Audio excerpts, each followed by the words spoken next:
In this video, we are going to go over a mech of great renown, and a staple as well as a symbol of the armed forces of the Federated Suns during the Succession Wars. The Battlemech in question is Hildco's leaping giant, the Victor.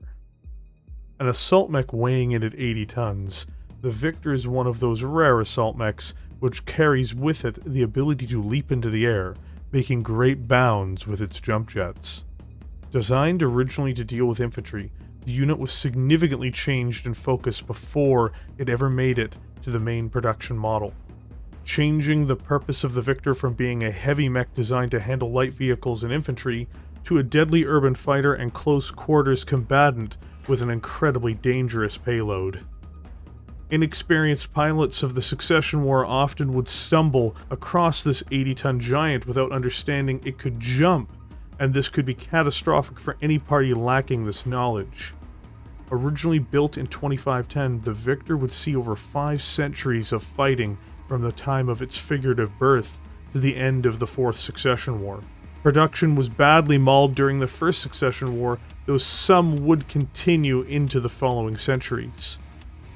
Most of these mechs fell into the hands of House Davion, who would utilize them as a major component in any of their assault or heavy formations, giving it a fearsome reputation among the enemies of the AFFS, and a well-loved reputation among the pilots and soldiers of the Federated Suns. An example of this was even after the War of 3039, where the Draconis Combine gained the access to domestically produced Victors. Many pilots affiliated it so much with the Federated Suns, they viewed piloting it as embracing a weapon of the enemy. The Victor's primary use is close quarters fighting, preferably in heavy terrain environments to exploit its higher than normal maneuverability. The main Victor of the Succession War era, and the most produced model, was the VTR-9B. This configuration of vehicle came with a stock Pitman 320 engine, weighing in 22.5 tons, and conferred a maximum speed of 64 kilometers per hour, resulting in 6 movement points in the tabletop game. The VTR also comes with an enormous 4 tons of jump jets, allowing it to leap 120 meters in a single flight. Its offensive capabilities are built around its massive Pontiac 100 AC-20 autocannon, and is further supplemented by 2 Sorestein 5 medium lasers, as well as a Holly SRM 4-pack, in combination giving it an extremely lethal ability in close-range environments. And that is before counting the mech's potentially enormous physical attacks. For heat management, the VTR-9B has an impressive 5 additional tons of heat sinks, allowing it to vent 15 points of heat per turn. For protection, the Victor has a mediocre, for its weight, 11.5 tons of standard armor, resulting in it requiring terrain features to obscure its presence until it can reach an optimal engagement range. The VTR-9B is arguably the most dangerous brawler of its weight class and era when factoring in its ability to fight in close in-force or cities. Few foes have faced down its thunderous autocannon after it leaps through the skies and come out unscathed. In terms of alternative variants, the Victor would have several during the Succession Wars, ironically typically born of an earlier model that was produced prior to the VTR-9B.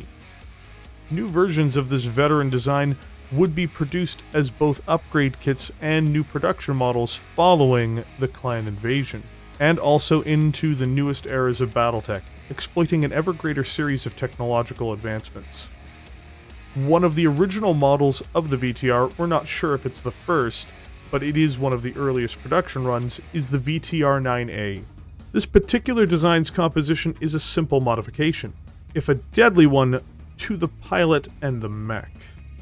It removes a stunning 3 tons of armor, dropping the Victor's already barely adequate armor protection down to that of a medium mech such as a Centurion, which weighs 30 tons less. In doing so, it opens up weapons for anti-infantry duty. While worthwhile in wars against infantry, this is a disaster for a unit should it ever become confronted by heavy armor or Battlemech formations. During the clan invasion, a pair of innovative designs which are essentially the same, appeared, modifying the role of the Victor substantially. The VTR-9K and the VTR-9D are Davion and Kurita's attempts to shift the Victor away from being a close-range city brawler over to being more of a multi-purpose mech with a specialization of firing at long range. This unit replaces the AC-20 with a Gauss rifle and replaces the medium lasers with medium pulse lasers. It utilizes the new technology of endo steel at the time and carries 1 additional ton of armor, bringing the total to 12.5 tons, increasing its survivability. Its primary issue is that it doesn't seem to specialize enough in one field and isn't particularly great in close. This unit isn't particularly intimidating at long ranges, though the Gauss's chance of knocking out an enemy cockpit with a single lucky shot is always intimidating to some extent. Finally, the latest version of the Victor, I believe, is the VTR-12D, which is an evolution of the 9D design. It comes with a traditional Gauss rifle as well as 2 medium re-engineered lasers, while retaining the SRM-4. It also has a light engine as well as a heavy-duty gyro in an attempt to increase survivability. The best element of the design may be its targeting computer, increasing its killing potential, especially with the Gauss rifle. The main issue I see with this unit is that, again, it may not deliver at long range, and it may not deliver in close with the way it's been designed. Still, a dangerous mech in the right hands, all the same, but not a mech necessarily designed for heavy head-to-head fighting. In its earlier iterations, the primary strength of the VTR-9B came from its good speed for being an assault, jump capabilities, and heavy upfront firepower when engaging at close range. When in an urban or forest environment, its opponents would fear it emerging like a great shark breaking through the surface of the water before it tore into them. In its future models, this was largely shifted towards the mech that can hold its own in close and attempt to damage at long range. While this is possible, it did in many ways lose its way from the original design. The VTR's primary weakness has always been its durability, which becomes more pronounced in units such as the VTR-9A. Even in future models such as the VTR-9D, 9K, and 12D, this is never fully resolved or settled, but some advancements are made. The main problem persists because these advancements happen when the environment around them has become more than proportionately hostile in comparison. The Victor is a devastating design when used in the right hands of a Mechwarrior and handler. It is the pride of the AFFS during the Succession Wars, and it is a nightmare to deal with in that era. In the future, it is a formidable, if sometimes flawed design that can harm an enemy at any range and always has a chance of scoring a dreaded headshot, finishing off any target. When the VTR's main gun swings towards you, often it will come out on top as the victor. Thank you for joining me here today. If you enjoyed this video, please consider liking it and subscribing to the channel.